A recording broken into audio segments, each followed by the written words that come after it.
I wanted to bring up an interesting conversation, and what David has just said has made me think of it, right? So he's saying there's no Wonder Kids, right?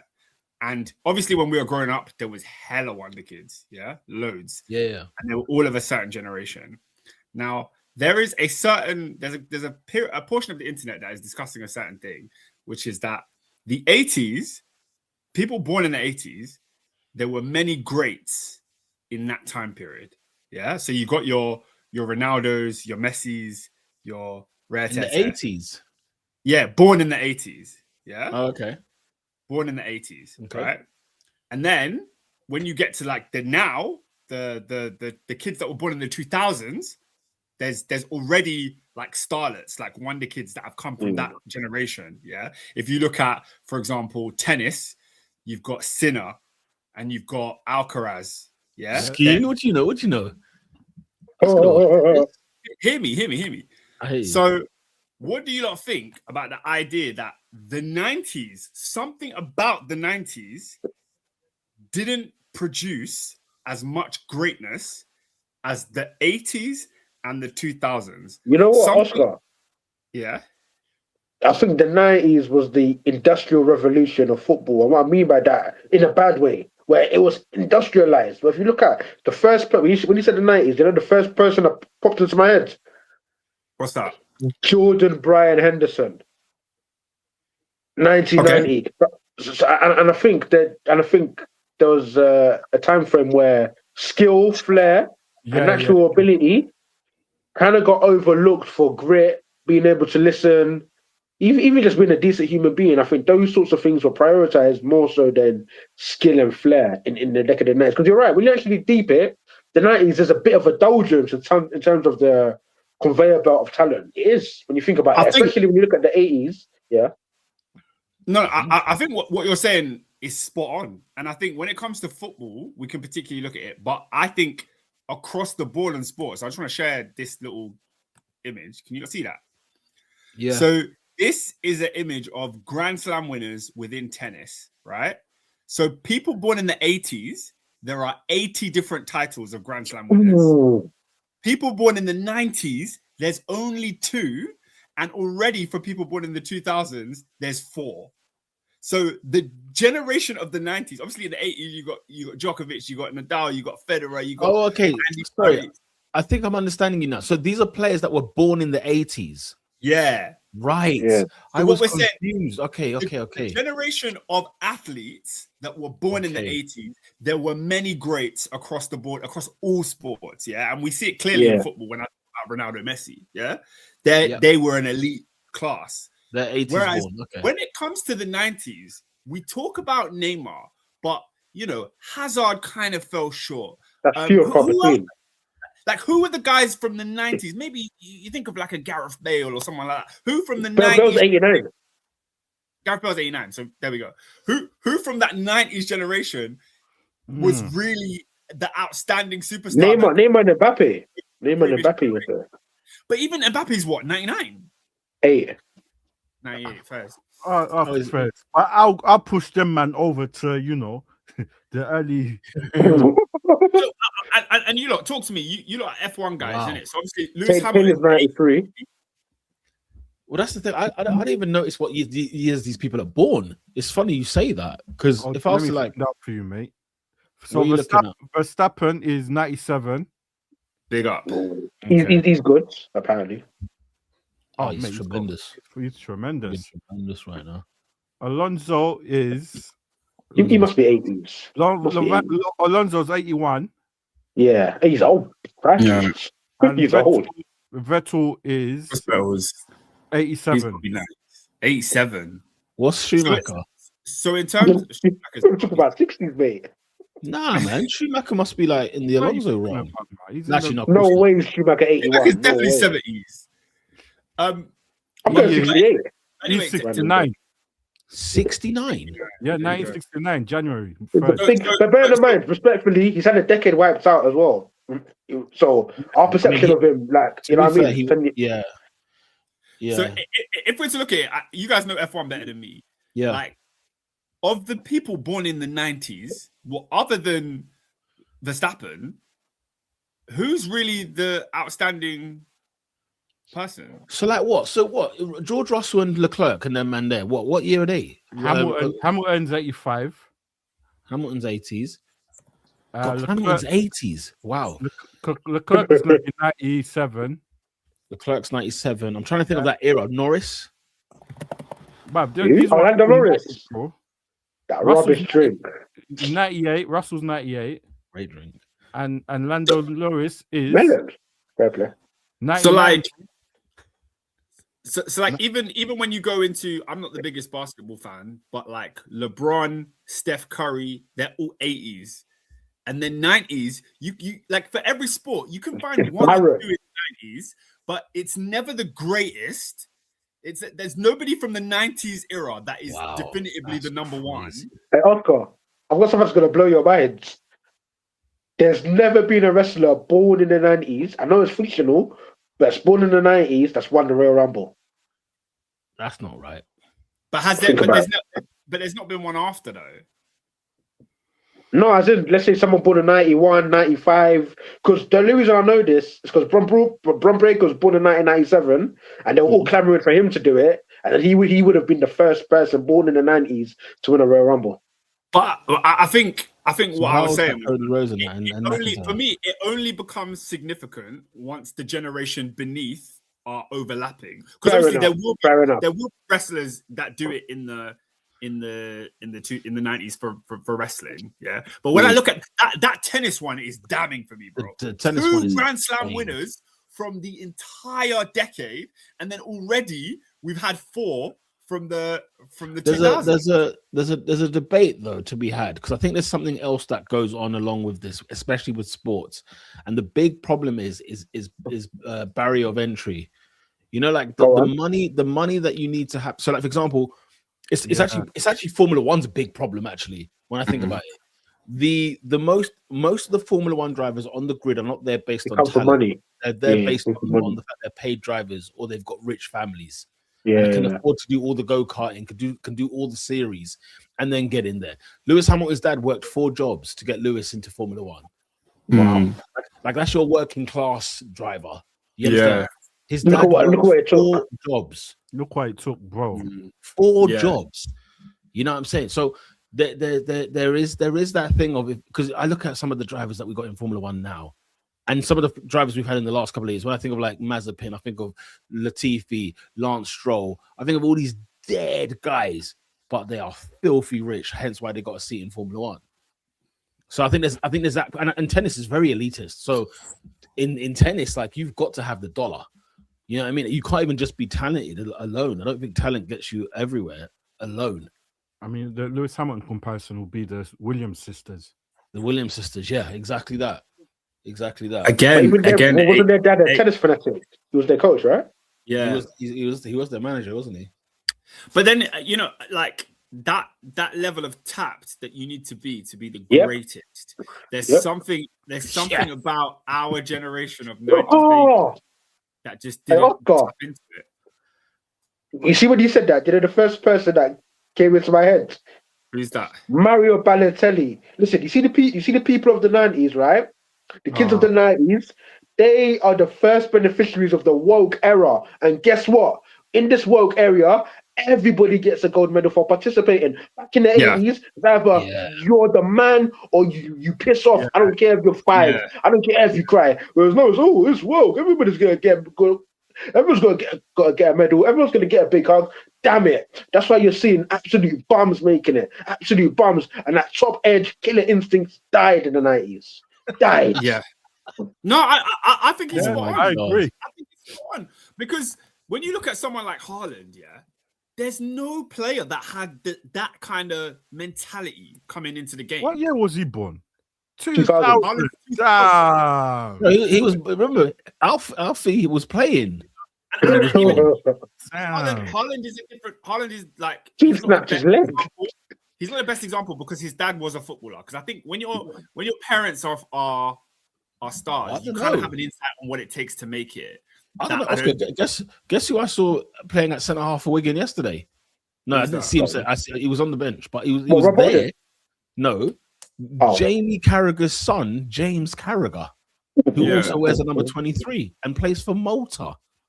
So Yeah. I say this to say, like, you can have your dad as a football player of a good level.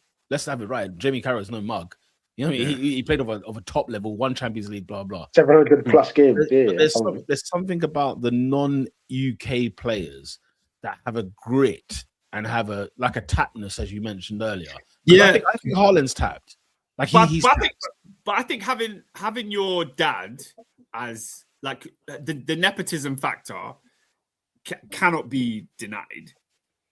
Like if your father or mother is an elite athlete, you are most likely you're way more likely to make it in that sport than somebody who doesn't have it. Even if you just play 5 games as a pro, you get that pathway is there for you. Definitely. I thought the discussion isn't about I thought the discussion wasn't about making it in the making it in football. We're talking about being at the top level. Haaland surpasses his dad. Do you get what I'm saying? But what I'm saying, you're right. You're not wrong. What I'm trying to say is I'm trying to understand what is the mentality of our generation that didn't quite get it, like the mentality of the people before, and what it seems like the people coming up have got. Now, the reason I want to discard the nepotism, I want to discard people that have parents that made it, because I feel like you have a blueprint. Like Alfie Haaland knew the sacrifices that it was going to take for Erling to make it. He knew every level of that thing. Whereas Alfie Haaland's dad didn't have that knowledge. Do you get what I'm saying? Like, there's something that you can pass on when you've done it. You know, okay, you have to not only go to training, but come back from training and practice from 7 till 9 in order to get right. Whereas if your dad is not an athlete or your mum is not an athlete, you have to create that drive yourself. And I think what Adrian is saying is, bruh, our generation coached that out of people. We said, take a break. We said, well done. You've mental health. You came second. And I'm not going to sit here and say it's wrong. I'm not going to sit here and say it's wrong, because who knows? Stroke a puppy for half an hour at lunch. No, but in 20 to 30 years, like, we're going to see the benefits or the drawbacks of the mental health aspects. Because looking at it as sport, it's like, okay, these guys went on and achieved great things. But it doesn't necessarily mean that the average person born in the 80s is mentally healthier.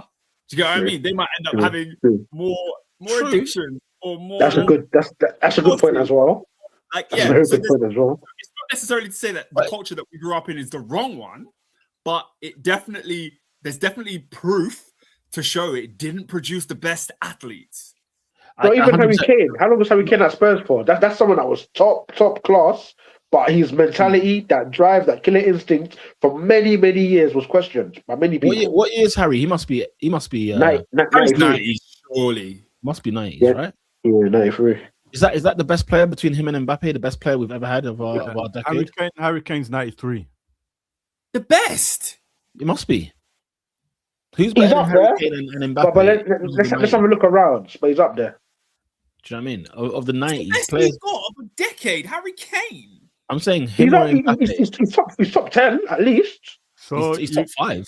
Maybe. I just didn't want to be too rash. You got Mbappe, Rodri, Bruno Fernandes, Harry Kane. We're finished. Grealish. No, not Grealish. Ollie Watkins, Lautaro Martinez. David, stop. Why are you saying Ollie Watkins? Rice. All right, I'm coming to now to the good ones. Okay. David De Gea. I said De Gea for good ones. Even then, smelly. Ronaldo. We got Ronaldo. Tony Cruz. Cruz. There you go. There we go. We haven't given us one. All right, Cruz is barely. Cruz is 1990 though. You still got the 80s G. Okay. Me and Cruz are the same year. Wow. Right. You're older than him. All right, I'm just saying, mate. I'm giving you. I'm accentuating your point. Accentuating your point. All right, 91. All right, 91. Yeah, De Bruyne and Griezmann. Okay, De Bruyne. There we go. And then you got the bad one, Joe Allen. Now, you don't count, man. He just. All right, 92. Neymar, Mo Salah, and Sadio Mane. Oh, Salah. Okay. Now, I like it. Was good. 93, Harry Kane, Paul Pogba, and Lukaku. Okay. No, but again, the last two, question their mentality. Yeah, only Harry Kane for me. As of I the said, three. it's good. You got the good and you got the bad. You know what I'm saying? Hazard's 91. Hazard's 91. It's Google. Google's not giving me the correct info, but yeah. Okay, to maybe to finish the point here, yeah. A team full of 80s babies would wash a team full of 90s babies in their prime. It's over. In their prime, the 80s babies. Let's go to the 80s, bro. So 88, yeah. 88. Oh, let me just name. You got Xavi. Yeah. Who else we got here? Philip Lahm, Iniesta, Ronaldo, Modric, Neuer, Lewandowski, Messi, and Muller. Nah, look at that. Look at that. Yeah. All right. Final point, yeah. Because I saw this tweet on Twitter. Do you see decades, right? Should we compartmentalize it into? Should we start in the 5? So I give an example. Instead of doing 1990 to 2000, should you do 95 to 2005? Is that like a better way of finding a sample, or do you think no, flat decade 1990 2000? Can I delve deeper? I've gone deep. I've dived deeper, bruv. Yeah. You got your Ronaldinho, Ashley Cole, John Terry, Steven Gerrard,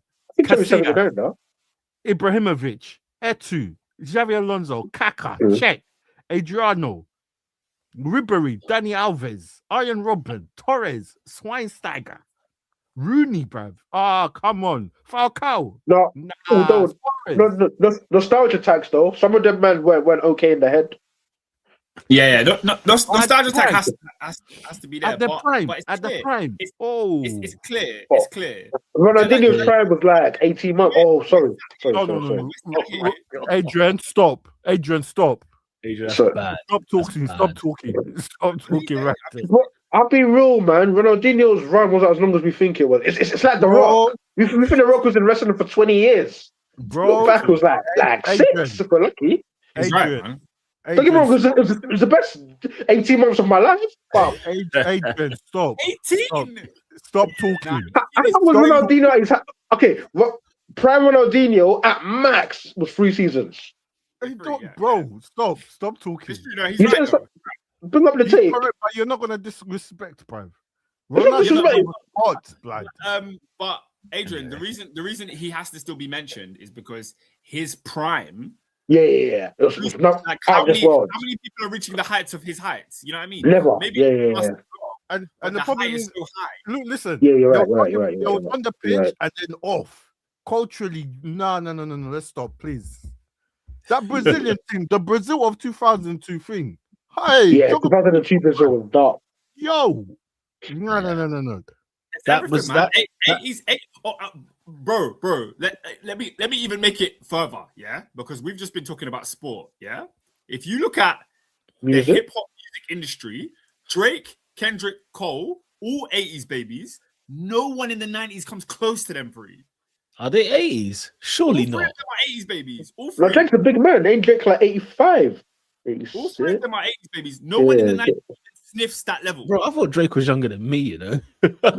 Well, that's a big man, man. Big man. Because when he said that song, what's it, 25 sitting on 25 mil? I'm sure I was older than 25 when that song What, the motto? That's like 2012, bro.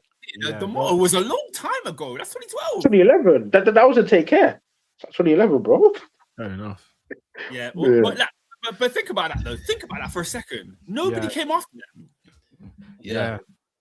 Music turned, man. But that's the thing. I think the life something turned. About the way we were raised deterred us from being the greatest. There's still great people. Greatest. Like the peaks, bruh. It's because it became a thing. It became a thing of like, you're too obsessed. This is too much. It's too addictive. Yeah. And it's like, no, you got to be tapped to be the best in that field. What work-life balance? That's what the 90s work-life balance. Kanye. You know? You think Kanye had a work-life balance? 8 summers was just in that bedroom making beats. That's it. Yeah. Couldn't pull him off that computer for nothing. Do you know what's so funny? I'll watch videos on like Kanye couldn't even rap. I'll see videos like Gary Vaynerchuk, right? And it's like, this guy works like 100 hours a day. And it's like, and this is the guy who's like on social media, right? He's an old guy on social media, but he's killing it and he's telling all the young bucks, "Yo, guys, you got all the time in the world. I need to see like content every hour.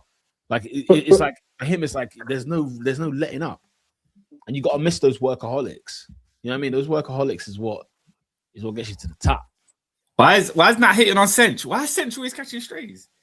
That's crazy. Because music now obviously isn't the same as it was back then. And I know everybody will probably argue, like the next decade will say music that now isn't the same as it was 10 years ago.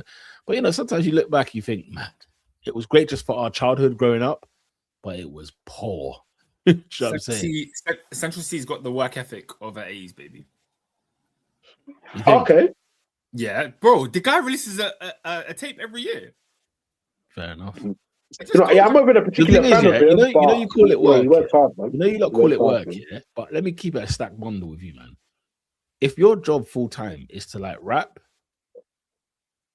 do you not find it astonishing? Now, this could be like label dependent. They might take out some tunes. They might do that. Like if David was a full time beat producer, yeah, David would make a million beats a year. That's work ethic to me. So when I hear that, oh, man's doing work because he's got one tape a year out, I might be under, you know, I'm probably talking, I don't know what I'm talking about, right? I'm probably just chatting in a league that I'm not even in. But this idea that if I'm my full-time gig. But Pete, but no, the reason I say it is because he was doing it before it was his full-time. Do you know how long Central C's been making music? No, that's the thing. I saw the Ross documentary. I'm surprised. He was doing it before, bro. He was on, do you remember Youngin and Sneakbo Ain't On Night? Do you remember that song? Yeah. Central C was on the remix of that song in 2016. Do your Googles. It's so funny. Sneakbo showed me the wave came on. Jet ski wave, sorry, came on the other day. So like when it comes to oh yeah, you know, you can diss a man if you don't rate their talent. Fair enough. But when it comes to work, oh, I'm all over it, mate. So what you're saying about David making an album every year, sure, if he's getting paid hundreds of thousands to do that, then yeah, he would do that. But most of these people start doing it when they're not making no money. Yeah. That's the grind. And then when they get the check, it's like, I deserve this check. I earned it every penny. Not to toot my own horn, but I've been on a content spree in 2026. I'm not pissing around, bro. Things are getting uploaded daily. What? You know what I mean? I'm on it because I'm trying to leave the 9 to 5. Like that's how bad I want this. Do you know what I mean? I'm trying to leave the 9 to 5. Certain man 7 till 7s. You know them ones. I'm 35. Yeah, I'm 35, bro. Night shifts. By the way, happy birthday, David. I wouldn't even wish you that. Oh my days. Happy birthday, cuz. Happy birthday, bro. No way, 35. Hey, 35. I went in 35. 35, bro. Yeah, man. Hey, my 30s, bro. The top 4 podcast has birthdays from November to February to March, even. And then that's it. Sorry, from October. I don't know why I keep thinking Ernest is in November. October. You seen that? Yeah, when I see you, you're getting slapped, bro. What's that saying? What? He's getting slapped, bro. What is he trying to add 5 years? Trying to add 5 years, bro. Outrageous, bro. Guys, should we get into some topics quickly? Hey, Nat said he's a DJ. No, David says he's a DJ, so he knows that the new school is better than the old school. Hey. No, he's saying old school's better, no? My bad. The other way around. Yeah. Yeah, Peter, go ahead. Rizla. Where we going first, bro?